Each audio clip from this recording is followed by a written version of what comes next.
Shalom saudara-saudaraku yang terkasih, kita bersyukur boleh berjumpa melalui Renungan Harian Keluarga edisi Sabtu 10 Januari 2026. Kita akan memulaikan ibadah ini, mari kita dengarkan pujian berikut ini.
Mari kita berdoa.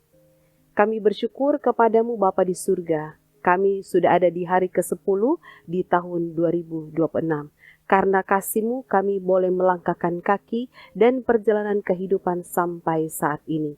Terpujilah Engkau. Karena itu kami bersama mau mendengar firman untuk kami jadikan sumber kekuatan dan motivasi untuk menjalani hari ini.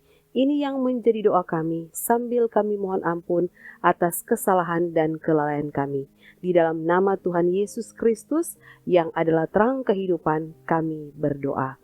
Amin. Saudara-saudaraku, firman Tuhan hari ini terdapat dalam Efesus pasal 5 ayat 18-21, demikian tertulis.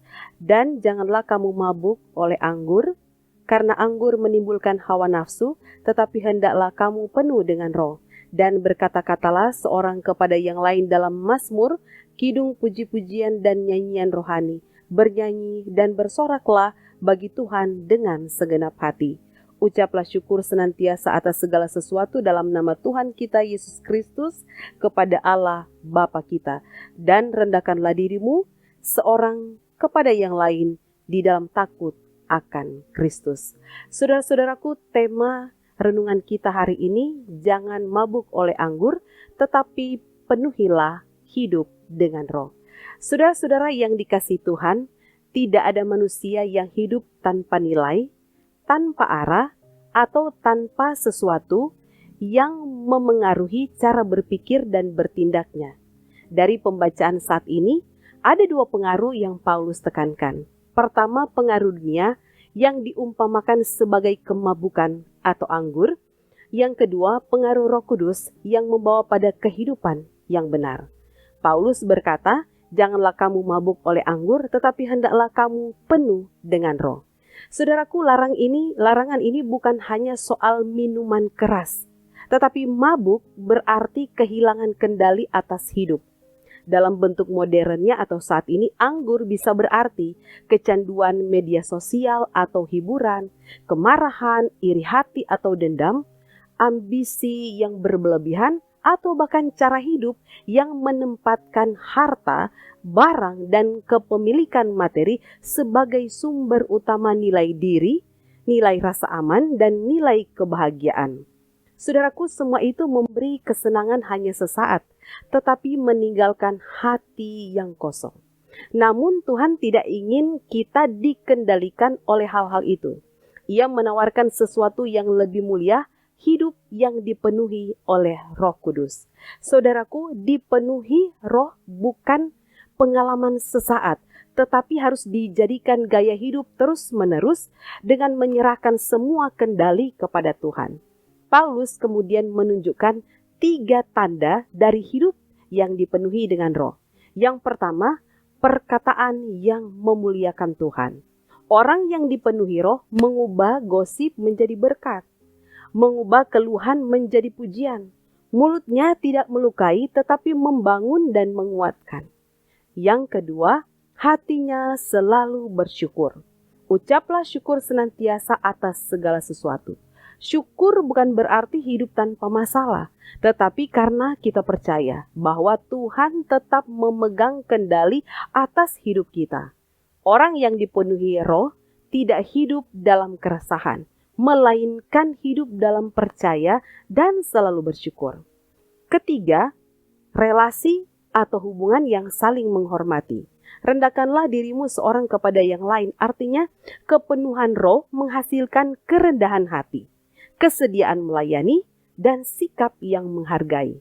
Di mana Roh bekerja, hubungan dipulihkan.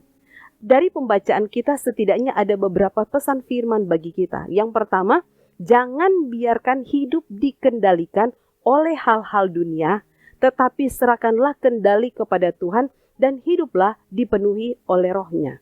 Yang kedua, ketika Roh Kudus memimpin hati kita, gosip akan kita ganti menjadi doa, keluhan akan kita ganti menjadi pujian, dan perkataan kita akan menjadi berkat bagi banyak orang. Yang ketiga, tetaplah bersyukur bukan karena hidup itu selalu mudah, tetapi karena kita percaya Tuhan pegang kendali sehingga hati kita tetap tenang dan penuh pengharapan. Dan yang keempat, jangan biarkan hidup dikendalikan oleh hal-hal dunia, tetapi serahkanlah kendali kepada Tuhan dan hiduplah dipenuhi oleh Roh-Nya.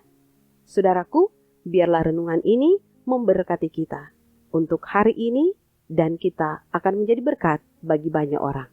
Amin. Mari kita berdoa. Kami percaya Roh Kudus-Mu itu Tuhan selalu memenuhi hati kami, supaya kami hidup dalam terang kasih-Mu.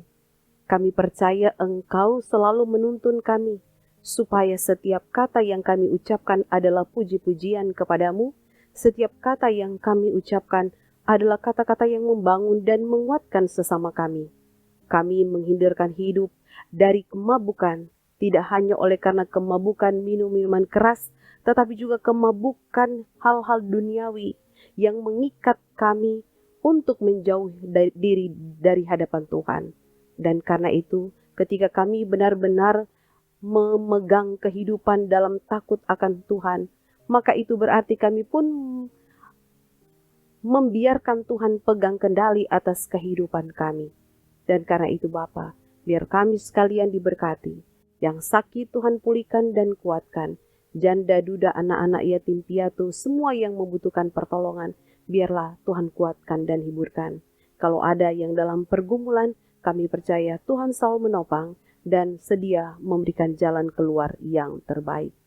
Ini yang menjadi doa kami. Kami aminkan bersama dengan mengucapkan doa Bapa kami. Bapa kami yang di sorga, dikuduskanlah namamu. Datanglah kerajaan-Mu. Jadilah kehendak-Mu di bumi seperti di sorga. Berikanlah kami pada hari ini makanan kami yang secukupnya. Dan ampunilah kami akan kesalahan kami, seperti kami juga mengampuni orang yang bersalah kepada kami. Dan janganlah membawa kami ke dalam pencobaan, tetapi lepaskanlah kami daripada yang jahat, karena Engkau yang punya kerajaan dan kuasa dan kemuliaan sampai selama-lamanya. Amin. Saudaraku, demikianlah renungan harian kita saat ini. Tuhan Yesus memberkati. Shalom.